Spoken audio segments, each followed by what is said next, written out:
Hello there today. I want to make a quick video this time about one particular topic related to coronavirus stuff, and that is some defeatism that I've seen.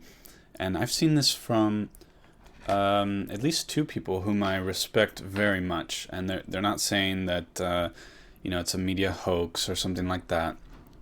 They're saying that it's a serious, real problem, but basically there's nothing we can do about it. And they're kind of, they're not personally giving up or something, like they don't really care personally, but when I think at least, but when you're talking about these things like staying inside to try to stop the spread of it, well, they've got work to do. They can't just stay inside, and so when I've been posting about stuff that we can do to try to slow down the spread, they have said, like, we're screwed, everyone's going to get it. And you see that sometimes in the news. I think maybe some people in the CDC were saying, like, most Americans are going to end up getting this. And so I want to address what I think is this defeatism, again, from people I respect very much.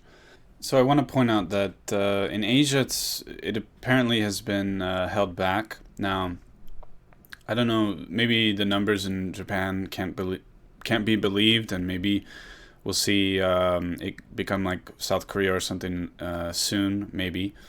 Now, South Korea, they say, was a bit of an outlier. I think that might be true, that maybe there was one person who spread it to hundreds, or they say even maybe more than 1,000 people. That's possible. It's also possible, I was in South Korea. I was buying up masks. I was starting to get concerned and looking around and kind of surprised that there weren't that many people wearing masks. I say that because when you contrast that to the rest of Asia, a lot of these places in Asia are full of people wearing masks. They do help stop spread or reduce it. And so I don't know. And you also have a lot of Chinese people were coming into South Korea. And you have, I believe they kept borders open with China for quite a long period of time. I remember talking to my friend in Seoul, and I think we were both quite surprised how long they were keeping the borders open with China. So maybe an outlier, maybe not.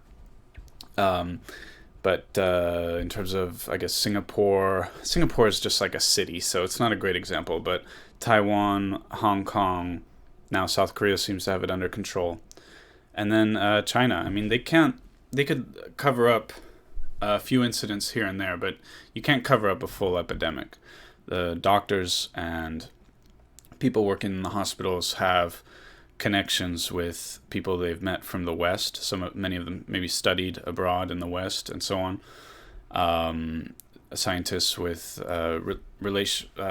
colleagues in the West and so on.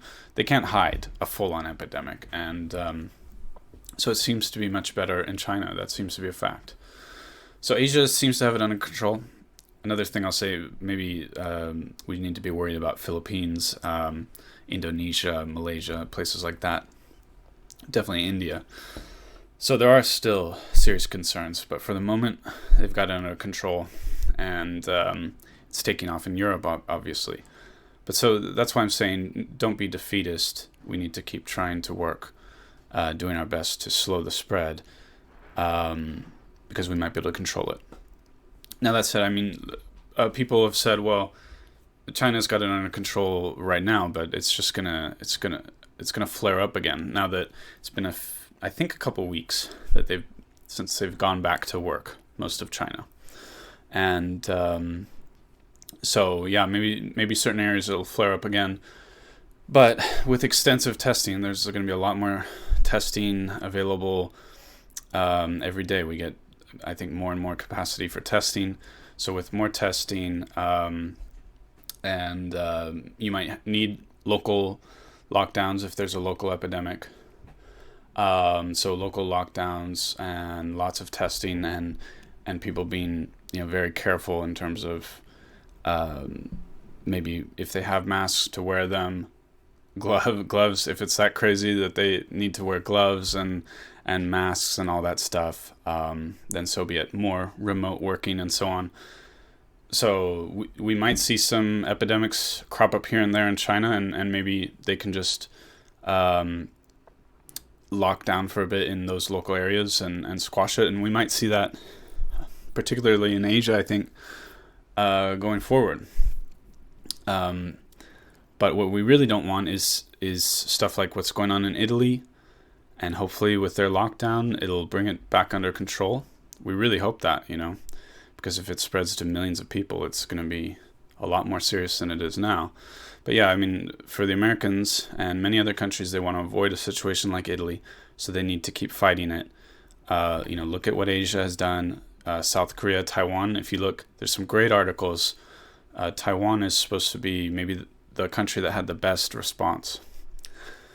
And so it can be done. And, Italy is not as bad as China was. And China was able to bring it under control. So I think there's a lot of hope that the West can bring it under control. There's no room for defeatism here. A lot of people have to do their jobs and can't stay inside and all that. Hopefully, if you're under 60, the danger is not too great. But yeah, I'm just saying, I've seen people that I really respect having that kind of defeatist attitude that it's going to spread anyway. And you see the CDC saying that as well. So I don't know, maybe I think America's having kind of a different strategy. Like they want to let it spread, and then some people have said this. I have no idea, that they maybe want to let it spread and then build herd immunity and try to proceed like that, which is probably a terrible idea, because if that's what they're trying to do, then you're going to see overwhelmed hospitals. And I think people will be looking at that and say, well, this was a terrible way to do this. So I'll try to wrap it up. There might be other ideas here I want to address, but yeah, if you have to work, that's the way it is. Be careful. If you don't have to, and if you can stay inside, I'd say do so as much as possible. So that's it. And also, John Campbell, I don't know if you follow him, but maybe you should. You really should, actually. He's the best source there is for daily updates. And he was saying that we're not 100% sure, but it really seems that using medicine to stop a fever is a really bad idea. The fever is a natural response to an infection, in terms of fighting the infection. And he has thought this before. I don't think he takes medicine for fever, but the French have made an announcement about that. Let's just look at his channel, John Campbell. That's Campbell. He's his channel has gone viral, you could say. He's got quickly just 500,000 subscribers or something like that, because he's really a great source for daily updates. So the French, I guess, made an announcement saying you probably shouldn't use NSAID. NSAIDs are non-steroidal anti-inflammatory something. But John Campbell was also talking, so that's ibuprofen. Wait, I forget. But anyway, he was talking also though about ibuprofen, Tylenol, which is acetaminophen, and pretty much anything that treats your fever, to not do it. And this might be a reason why the case fatality rate in Italy is so large. It may be because they have been using drugs to treat the fever. And we always have to be suspicious of just treating symptoms. Your symptoms might be there for a reason. I'll just wrap it up with a story. I was in Vietnam before I got really sick from eating oysters. It just started when I got to the airport. And I was going to try to make the flight, but I couldn't. Just couldn't. I actually collapsed.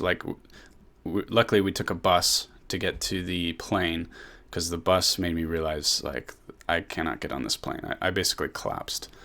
And they took me to a doctor or a nurse or somebody at the airport and said, oh, he's sick. He feels like he might throw up. So she handed me this medicine to reduce nausea. And I said, well, if I have some terrible infection or bug in my stomach, I should vomit, if that's what my body wants to do. And I don't want to take some medicine to stop that from happening. And so then she looked in her bag or whatever and took out some medicine that would induce vomiting. And I'm like, well, I don't really want that either. So I so often see this automatic reaction to treat symptoms, and you should be very cautious with that, I think. But anyway, that's it. Thanks for watching, and highly recommend John Campbell. Bye.